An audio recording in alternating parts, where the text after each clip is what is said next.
პირდაპირ ეთერში ვთავთ კავკასიის მედიცინის ცენტრს და ჩვენ ჟურნალისტ ნათია ქენქაძეს. ნათია, რა განცხადებები კეთდება სამედიცინო დაწესებულებასთან, რა ვითარება ახლა კლინიკაში?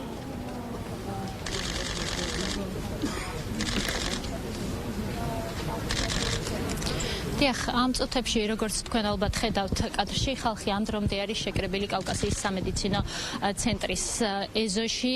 რამდენიმე წუთის წინ მედიასთან საპატრიარქო ტახტის მოსახდრემ დაადასტურა სამწუხარო ინფორმაცია, რომ 93 წლის ასაკში გარდაიცვალა სრულიად საქართველოს კათოლიკოს პატრიარქი უწმინდესი და უნეტარესი ილია მეორე, რომელიც 47 წლის განმავლობაში მართავდა საქართველოს მართლმადიდებელ ეკლესიას და იყო ქვეყნის 151 პატრიარქი. აქ მთელი დღის განმავლობაში იყო შეკრებილი საზოგადოების წარმომადგენლები, პოლიტიკოსები და ისინი ამ დრომდე მათი ნაწილი რჩება აქ, ისინი სანთლებით არიან შეკრებილები და ასე მიაგებენ პატრიარქის ხსოვნას, პატივს და ლოცულობენ გარდაცვლილი პატრიარქისთვის. ძალიან სევდიანი და რთული ვითარება ახლა აქ ადგილზე.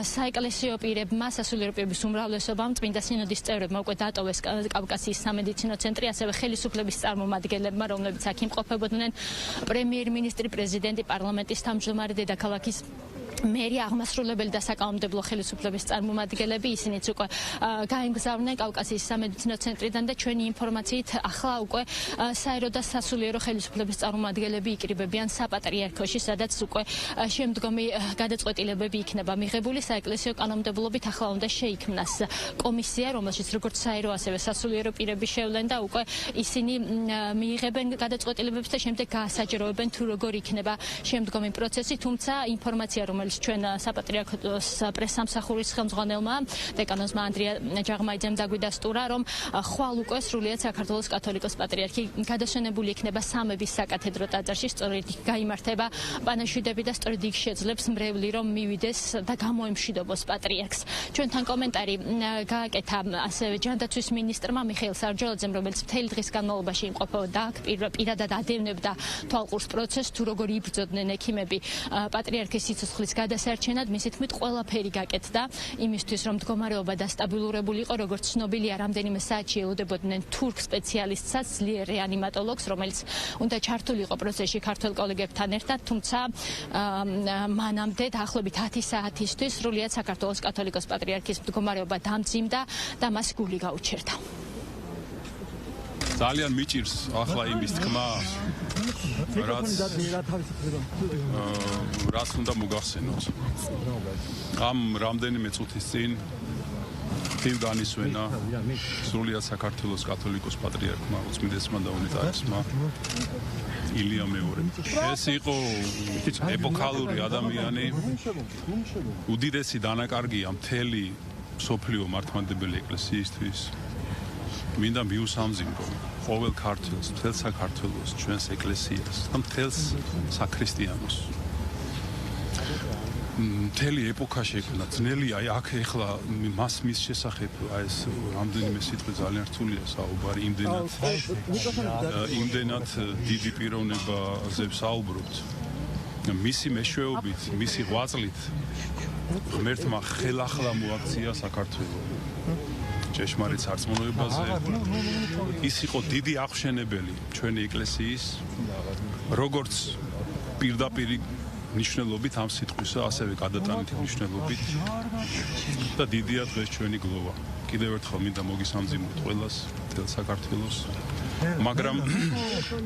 მაგრამ ასეთი დიდი ადამიანები, როდესაც გტოვებენ, არის ასევე ნუგეშიც იმაში, რომ ჩვენ შევიძინეთ ზეციერი მფარველი მთელმა საქართველომ და ყოველმა ჩვენგანმა, ვინაიდან ეს ჩვენი მამა იყო და არის და იქნება, ვინაიდან ჩვენ ვართ მის ეპოქაში, მთელმა ჩვენმა შეგნებულმა ცხოვრებამ გაიარა მის ეპოქაში და მისი აღზრდილები ვართ და მისი შვილები ვართ, ასე არ ვიცი,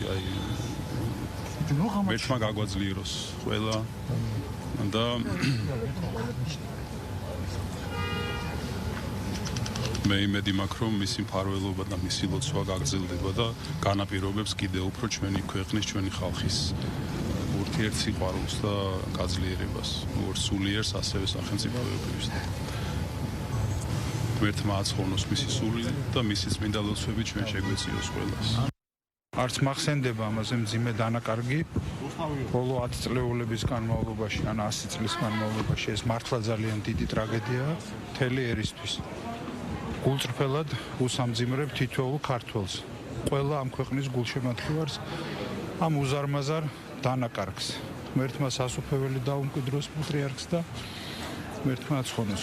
დღეს საღამოს დაახლოებით 9 საათზე დაიწყო სასიცოცხლოდ მნიშვნელოვანმა ფუნქციებმა გაუარესება.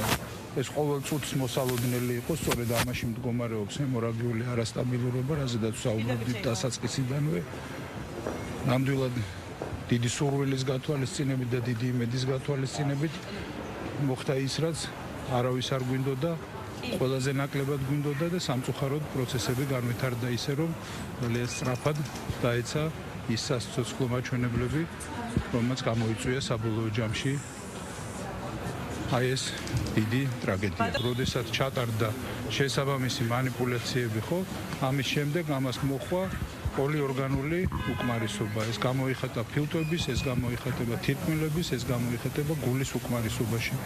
ეს არის მდგომარეობა, რის გამოც მაგალითად წნევის შენარჩუნება უჭირდა ორგანიზმს.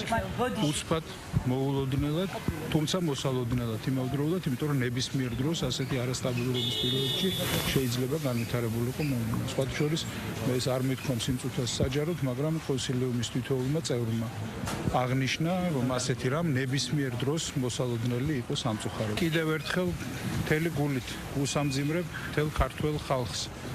ამ უმძიმეს დანაკარგს, რომლის მსგავსიც მე არც მახსენდება ჩემს სიცოცხლეში. ეს მართლაც უმძიმესი ტრაგედია, უმძიმესი დანაკარგია. სხვანაირი იქნება ხვალიდან საქართველო. მართლაც ძალიან გაგვიჭირდება ყველას ჩვენი უსაყვარლესი პატრიარქის გარეშე. საქართველოს მართლმადიდებელი ეკლესიის საეკლესიო კანონმდებლობით კათოლიკოს პატრიარქის გარდაცვალების შემდეგ ეკლესიას მართავს საპატრიარქო ტახტის მოსაყდრე, თუ ის არის დანიშნული და როგორც ცნობილია საქართველოს ეკლესიის საპატრიარქო ტახტის მოსაყდრე 2017 წლიდან არის მიტროპოლიტი შიო მუჯირი, სწორედ ის ხდება უკვე დღეიდან უპირატესი მღვდელმთავარი, რომელიც მართავს ეკლესიას ახალი პატრიარქის არჩევამდე, რაც შეეხება უკვე ამ პროცედურას.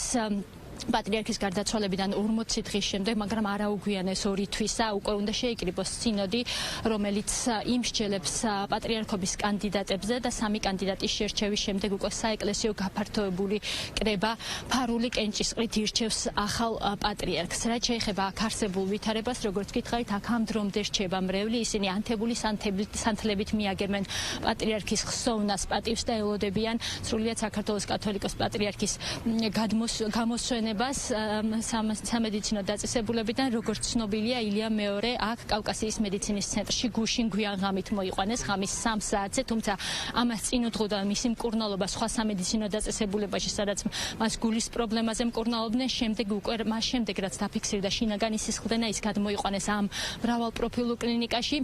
პირველადი ღონისძიებებით ექიმებმა შეძლეს სისხლდენის შეჩერება და შემდეგ უკვე მათი მთავარი მიზანი იყო მდგომარეობის დასტაბილურება, ჰემოდინამიკის შენარჩუნება და სასიცოცხლო ძალების შენარჩუნება სრულიად საქართველოს კათოლიკოს პატრიარქისთვის, რომელიც კრიტიკული მედიცინის განყოფილებაში გადიოდა მკურნალობას და მთელი დღის განმავლობაში იმყოფებოდა ხელოვნური კომის, ხელოვნური ძილის მდგომარეობაში. დაახლოებით 10 საათისთვის უკვე გავრცელდა ინფორმაცია მისი მდგომარეობის დამძიმების და გარდაცვალების შესახებ, რაც უკვე მოგვიანებით ოფიციალურად დაადასტურა საპატრიარქო ტახტის მოსაყდრემ, ჯანდაცვის მინისტრმა და აქ შეკრებილმა ოფიციალურმა პირებმა თუ სასულიერო დასის წარმომადგენლებმა. მადლობა ნათია ქენქაძე საუბრობდა პირდაპირ ეთერში.